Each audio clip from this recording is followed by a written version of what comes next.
નમસ્કાર વિદ્યાર્થી મિત્રો, કિશોર ગજેરા યુટ્યુબ ચેનલમાં આપ સૌનું સ્વાગત છે. આપણે અભ્યાસ કરી રહ્યા છીએ પ્રોસેસ કોસ્ટિંગ ઇંગ્લિશ મીડિયમ. એનો એક્ઝામ્પલ નંબર છે 18. A manufacturing company produce two type of articles A and B in which materials used are identical in all respects. એક મેન્યુફેક્ચરિંગ કંપની છે જે બે વસ્તુ બનાવે છે A અને B. બંનેમાં એક સરખું મટીરીયલ વપરાય છે. Each type of article undergoes two processes, factory and finishing. દરેક વસ્તુ એટલે કે A અને B એ બે પ્રોડક્ટમાંથી પસાર બે પ્રોસેસમાંથી પસાર થાય છે, ફેક્ટરી એન્ડ ફિનિશિંગ. આ પેરેગ્રાફ મહત્વનો બરાબર સમજો. Direct labour cost is recorded separately. Direct labour cost A separately એટલે કે અલગથી એની નોંધ થાય છે. ફેક્ટરીમાં A ની કેટલી, B ની કેટલી, ફિનિશિંગમાં A ની કેટલી, B ની કેટલી, એવી રીતે. Direct material and general expenses apportion in the ratio of output. Direct material અને જનરલ એક્સપેન્સીસ એ આઉટપુટના પ્રમાણમાં, પ્રોડક્શનના પ્રમાણમાં અને and overhead in proportion of direct labour. Overhead જે છે આ ઓવરહેડ એક્સપેન્સીસ એ ડાયરેક્ટ લેબરના પ્રમાણમાં. રેશિયો યાદ રાખજો. મટીરીયલ અને જનરલ એક્સપેન્સીસ માટે પ્રોડક્શન અને ઓવરહેડ માટે veggies. Prepare process accounts from the following particulars and show the percentage of profit on selling price. Profit ના percentage શોધવાના છે selling price ઉપર. તો ફોર્મ્યુલા મૂકવાની કે percentage of profit is equal to profit upon sales into 100. The output during the month was A 2000 and B 1000 units of rupees A 200 and B rupees 225. એટલે A નું production છે 2000, B નું છે 1000. આનો રેશિયો થાય 2:1. A ની selling price છે 200 અને B ની સેલિંગ પ્રાઇસ છે 225. આ બાજુ જોઈએ તો opening stock factory materials 5300, finishing materials 2500 એટલે ઓપનિંગ સ્ટોક છે. પછી છે purchase factory materials 1,57,700, 58,700 and finishing material 67,500. Closing stock factory material 41,000, finishing material 22,000. આના ઉપરથી તમને કન્ઝમ્પશન મળશે. Opening stock plus purchase minus closing stock is equal to material consume. એને તમારે 2:1 પ્રમાણે A અને B વચ્ચે ફાળવી દેવાનું રહેશે. સામેની સાઈડ છે direct veggies factory A 80,000, B 60,000. આનો રેશિયો કાઢવો પડે 4:3 થાય કારણ કે પેલા ઓવરહેડ ફાળવવાના છે. Direct veggies finishing A 45,000, B 35,000, sorry B 15,000. આનો રેશિયો થાય 3:1. Factory overhead 31,500, finishing overhead 12,000 and general expenses 72,000. આટલી વસ્તુ તમને આપી છે. ફર્સ્ટ ઓફ ઓલ આપણે મટીરીયલ થી શરૂ કરીએ. મટીરીયલ એક્સપેન્સીસ એનો રેશિયો છે આઉટપુટ. યાદ રાખજો બ્રેકેટમાં લખીએ આઉટપુટ એટલે production. First of all opening stock factory 5300, finishing 2500 plus purchase 1,58,700 and 67,500 minus closing stock 41,000 અને બ્રેકેટમાં લખીએ and 22,000 માઈનસ કરીએ એટલે મટીરીયલ કન્ઝ્યુમ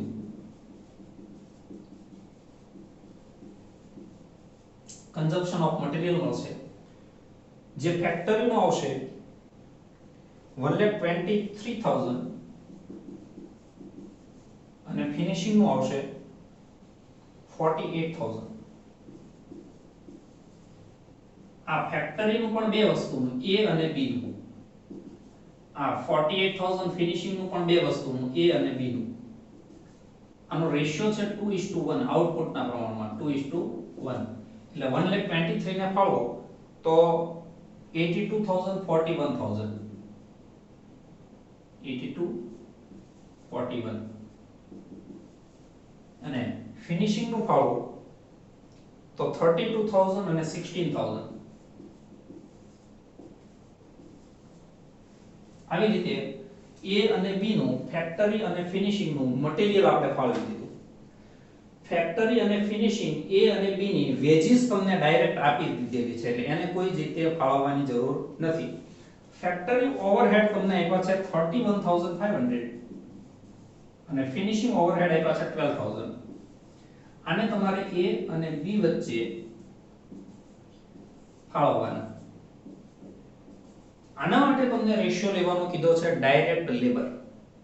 આ રેશિયો યાદ રાખજો. તો ફેક્ટરીમાં ડાયરેક્ટ લેબરનો રેશિયો 80,000 60,000 એટલે 4:3 આવશે. અને ફિનિશિંગમાં લેબરનો રેશિયો 45,000 15,000 એટલે 3:1 આવશે. 31,500 ને જો ફાળવીએ તો 18,000 13,500 અને 12,000 ને ફાળવીએ તો 9,000 and 3,000. and finally general expenses. આ general expenses પણ તમને આઉટપુટના પ્રમાણમાં ફાળવવાના કીધા છે. general expenses છે 72,000 અને A અને B વચ્ચે યાદ રાખજો અહીંયા તમને કોઈ પ્રોસેસ નથી આપી. જનરલ એક્સપેન્સીસ ફેક્ટરીના છે કે ફિનિશિંગના છે એવું નથી એટલે જનરલ છે. જે એક પણ પ્રોસેસના નથી એવા એક્સપેન્સીસ. એ આઉટપુટનો રેશિયો છે 2:1 એને ફાળવો એટલે 48:24. તો સૌપ્રથમ આવી રીતે બધા એક્સપેન્સીસ જેમ કીધું છે એમ ફાળવી દેવાના. આપણે નવીન કંઈ કરવાનું નથી. First of all factory process account debit side to material consumed.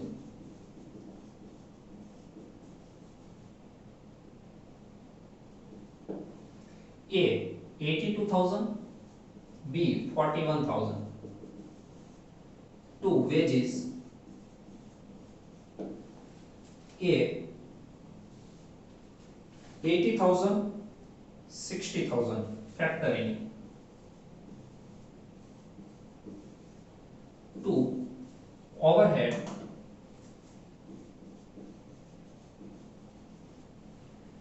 $18,000 13,500. તો જાની અંદર કોઈ વેસ્ટેજ ગેઇન એવું કંઈ છે નહીં. બસ ફેક્ટરી પ્રોસેસમાં ત્રણ એક્સપેન્સીસ આપ્યા છે મટીરીયલ વેજીસ અને ઓવરહેડ. આ જનરલ એ ફેક્ટરીના નથી એટલે આનું ટોટલ કરાય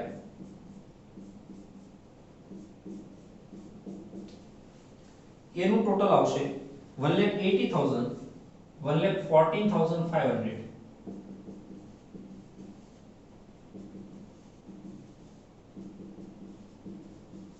difference 1,80,000 1,14,500. અને લઈ જવાય ફિનિશિંગ પ્રોસેસમાં બાય ફિનિશિંગ પ્રોસેસ અકાઉન્ટ.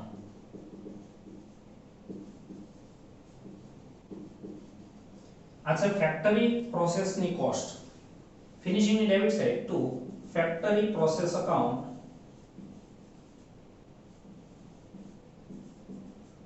$1,80,000 $1,14,500. હવે ફિનિશિંગ પ્રોસેસના એક્સપેન્સીસ લખીએ તો ફિનિશિંગ નું મટીરીયલ છે 32 અને 16. તો મટીરીયલ કન્ઝ્યુમ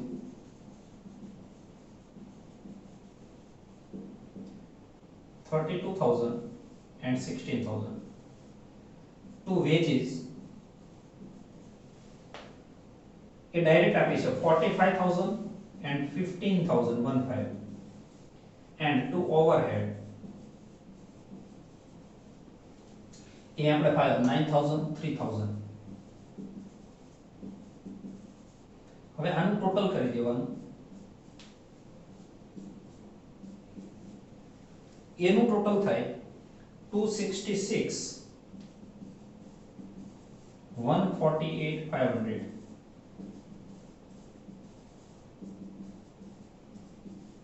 ડિફરન્સ સેમ. આને કહેવાશે બાય પ્રોડક્શન કોસ્ટ. વસ્તુ બનાવી હોય તો બે પ્રોસેસમાંથી પસાર થાય, મટીરીયલ, વેજીસ અને ઓવરહેડ, આટલો એક્સપેન્સીસ થાય. હવે બનાવીએ statement showing profit. First of all sales into bracket A એના યુનિટ છે 2000 અને સેલિંગ પ્રાઇસ છે 200 એટલે 4 લાખ. then B એના યુનિટ છે 1000, સેલિંગ પ્રાઇસ છે 225 એટલે 2,25,000. એમાંથી લેસ પ્રોડક્શન કોસ્ટ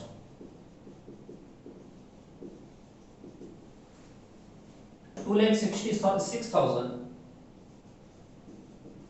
and 1,48,500 માઈનસ કરો એટલે જે આવે એને ગ્રોસ પ્રોફિટ કહેવાય.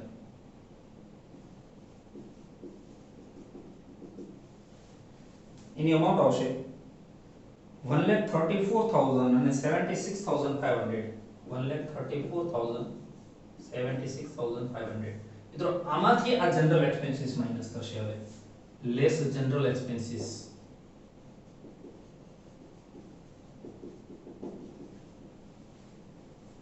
$48 and $24 અને માઈનસ કરતા જે આવે એને કહેવાશે નેટ પ્રોફિટ.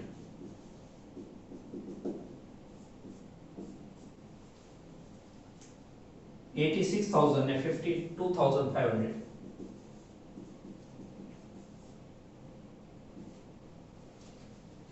percentage શોધીએ. first of all A profit upon sales into 100. profit 86,000, sales 4 lakh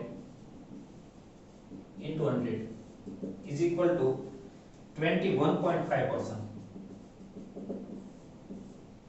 B 52,500 2,25,000 into 100 23.33%.